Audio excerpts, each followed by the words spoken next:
Bienvenidos a Mi Profe de Ciencias, un canal en el que trataré de haceros pensar.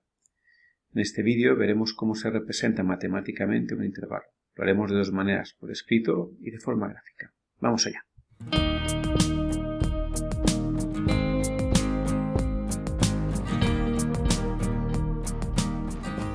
Antes de empezar os dejo algunos vídeos para repasar conceptos y practicar. Y dicho esto, vamos a empezar a ver cómo se representa un intervalo. Para representar matemática un intervalo se utilizan sus elementos más importantes, que son los extremos. Vamos a ver cómo se hace eso. Pero antes, veremos qué tipos de extremos podemos encontrarnos. Por un lado, tendremos aquellos que están incluidos en el intervalo. Por ejemplo, cuando decimos que los mayores de edad son las personas con más de 18 años, en el intervalo mayores de edad, el extremo 18 está incluido en el intervalo, porque con 18 años ya eres mayor de edad. En cambio, podemos tener otro tipo, que son los excluidos, que son aquellos que no forman parte del intervalo. Lo limitan, pero no forman parte de él. Por ejemplo, si hablamos de suspensos, podemos decir que las notas cuyo valor es inferior a 5 son suspensos. El 5 es un límite, pero no está incluido en los suspensos, porque el 5 es un aprobado, no es un suspenso. Por lo tanto, el 5 sería un extremo excluido del intervalo de los suspensos.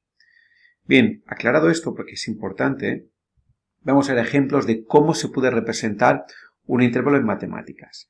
Y lo haremos de dos formas, por escrito y gráficamente. A la derecha he escrito los pasos que tenemos que seguir para hacer esta representación. Si os fijáis, el apartado B es para la parte gráfica y lo demás sería para la parte escrita. Vamos con los ejemplos. Ejemplo 1. Números entre el menos 4 y el 3, incluyendo el menos 4 pero excluyendo el 3. Empecemos por el paso 1. Escribimos los extremos de menor a mayor. Aquí tenemos que el intervalo va del menos 4 al 3, por lo tanto el menor será menos 4 y el mayor será 3. Y los escribimos separados por una coma. Pues ya está, menos 4, 3. Continuemos. Ahora, para cada extremo haremos los siguientes pasos. Empecemos por el extremo inferior, el menos 4. Vemos que está incluido. En el caso de que esté incluido, el apartado A nos dice que tenemos que poner un corchete a su lado. Por lo tanto, pondremos un corchete al lado del menos 4. Y en la parte gráfica nos dice que tenemos que poner un punto relleno. Por lo tanto, escribiremos un punto relleno encima del menos 4. Vamos ahora con el otro extremo, con el 3. Vemos que está excluido. Por lo tanto, nos dicen que si está excluido tenemos que utilizar paréntesis. Por lo tanto, escribiremos un paréntesis a la derecha del 3.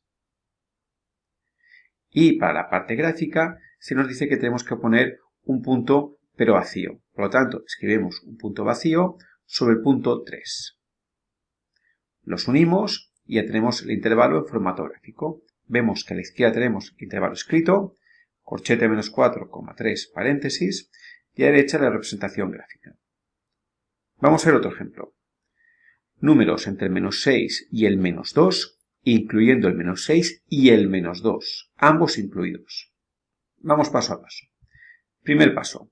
Escribimos los extremos de menor a mayor, separados por una coma. Bien. Empiezan en el menos 6 y acaban en el menos 2. Por lo tanto, escribimos estos dos números separados por una coma. Menos 6, menos 2. Vamos para cada extremo. Empecemos con el menos 6. Está incluido. Por lo tanto, escribimos un corchete a su izquierda. Y para representarlo gráficamente, escribimos un punto relleno, porque los incluidos van con punto relleno, encima del menos 6. Vamos con el otro extremo, el menos 2.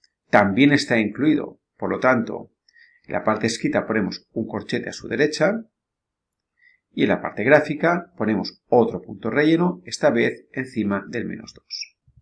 Los unimos y ya tenemos el intervalo gráfico definido. Por escrito es menos 6, menos 2 entre corchetes y gráficamente la línea que hemos marcado en color azul. Vamos con el último, que es un poco más complicado. Números mayores que 2, excluyendo el 2. Bien, fijémonos que aquí no vemos un extremo superior. ¿Por qué? Pues porque no lo hay. Números mayores que 2 hay infinitos. Por lo tanto, a la hora de escribirlo lo haremos de la siguiente manera. Primer paso, escribimos de menor a mayor los números separados por una coma. El extremo inferior es 2 y el superior, bueno, pues es infinito y la representación del infinito es este 8 tumbado. Continuemos con los extremos. Sabemos que el 2 está excluido, Por lo tanto, escribiremos un paréntesis a su izquierda y como representación gráfica del 2 pondremos un punto vacío. Por lo tanto, escribimos un punto vacío encima del 2. Vamos ahora con el infinito. Hacemos el siguiente razonamiento. Como infinito no es un número, no puede estar incluido en el intervalo. Por lo tanto, lo consideremos excluido. Es decir, en la parte escrita utilizaremos un paréntesis y en la parte gráfica, como no hay ningún número que corresponda con él, pondremos una flecha.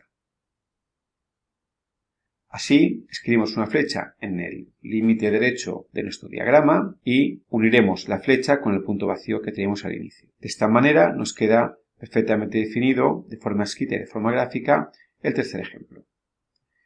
Y aquí terminarían los ejemplos de representación de un intervalo. Espero que os haya ido bien el vídeo. Os dejo aquí algunos ejemplos más para poder seguir practicando, para repasar teoría.